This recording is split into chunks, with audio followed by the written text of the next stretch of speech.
سن لیں، پھر آپ کو خود ہی اولیاء کرام کے تصرفات و کمالات اور اختیارات سمجھ میں آ جائیں گے۔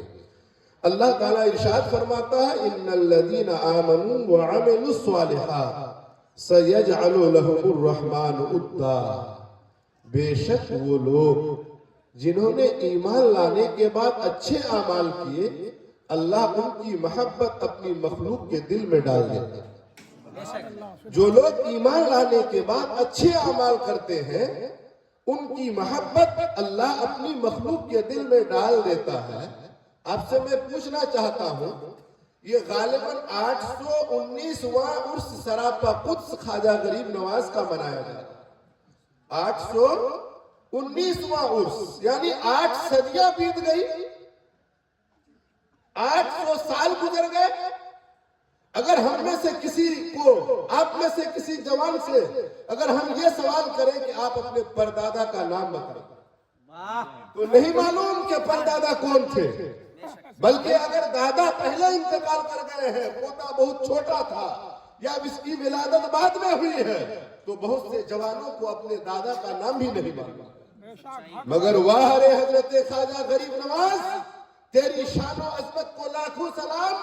8 صدیاں بیت گئی، مگر اس کے باوجود جب چھٹی شریف کا مہینہ آتا ہے، بلکہ یہ رجب کا مہینہ ہی نہیں بلکہ ممبئی عظمیٰ کی سرزمین پر 14-16 سال رہنے کے درمیان میں نے دیکھا ہے کہ بہت سے ایسے عاشق ہوتے ہیں، خواجہ غریب نواز سے ٹوٹ کر محبت کرنے والے لوگ ہوتے ہیں۔ جب چھٹی تاریخ اسلامی مہینے کے اعتبار سے آتی ہے تو حضرت خواجہ غریب نواز کی چھٹی کا اہتمام کر سکتے ہیں۔ آخر یہ خوبی، یہ محبت، یہ لگاؤ، ہمیں اپنا پردادا کا نام نہیں معلوم ہے مگر بچہ حضرت خواجہ غریب نواز کو سلام کر رہا ہے، ان کی عقیدت و احترام کو بیان کر رہا ہے، ان کے نام کا پرچار کر رہا ہے، ان کے نام کی محفل منعقد کر رہی ہے۔ آخر اس میں کون سی خوبی ہے؟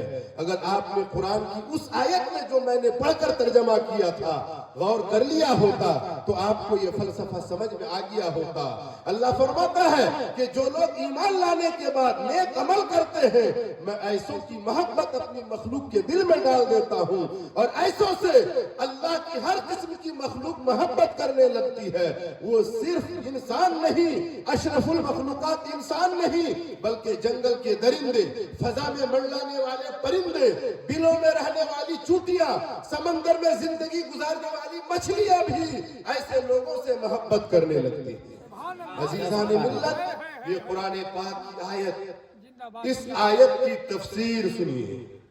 اس آیت کی تفسیر کے تحت بہت بڑے مفسر قرآن امام رازی رحمت اللہ تعالی علیہ نے قرآن پاک کی ایک آیت جس میں یہ اصحاب کہف اور اصحاب رقیم کا تذکرہ ہوا ہے، اس آیت کی تفسیر کے تحت بخاری شریف کی ایک حدیث نقل فرماتے ہیں۔ دھیان سے سنیے گا اس حدیث پاک کو، آپ کو خود اولیاء کرام کے تصرفات و کمالات کا اندازہ ہو جائے گا۔ حدیث قدسی ہے، بخاری شریف جلد ثانی کی روایت ہے۔ اللہ کے نبی ارشاد فرماتے ہیں، حدیث قدسی کس کو کہتے ہیں اس کو بھی سن لیجیے۔ اللہ کا قول ہو، بیان کرنے والے رسول اللہ ہو، ایسی حدیث کو حدیث قدسی کہا جاتا ہے۔ نبی ارشاد فرماتے ہیں کہ اللہ نے ارشاد فرمایا۔ وہ حدیث کیا ہے؟ حدیث پاک کے لفظ اور شبد سنیے، آپ کو خود ہی اندازہ ہوگا۔ اللہ کے نبی ارشاد فرماتے ہیں کہ اللہ تعالیٰ ارشاد فرماتا ہے، لا یزال عبدی یتقرب الی بالنوافل احببتہ فاذا احببتہ کنت سمعہ الذی یسمع بہ وبصرہ الذی یبصر بہ ویدہ التی یبطش بہا ورجلہ التی یمشی بہا وَإِنْ سَآلَنِي لَأُعْطِيَنَّهُ وَإِنْ اسْتَعَاذَنِي لَأُعِيذَنَّهُ أَوْ كَمَا قَالَ اللَّهُ تَبَارَكَ وَتَعَالَى۔ بخاری شریف کی حدیث ہے، اللہ کے نبی ارشاد فرماتے ہیں کہ اللہ تعالیٰ نے ارشاد فرمایا۔ حدیث قدسی ہے۔ اس حدیث کا ترجمہ سننے سے پہلے جس ممدوح اور جس محبوب، جس مقبول ذات کی طرف منسوب یہ محفل ہے، ان کا ایک کمال سن لیجئے، ان کا ایک تصرف سن لیجئے، ان کی ایک خوبی سن لیجئے۔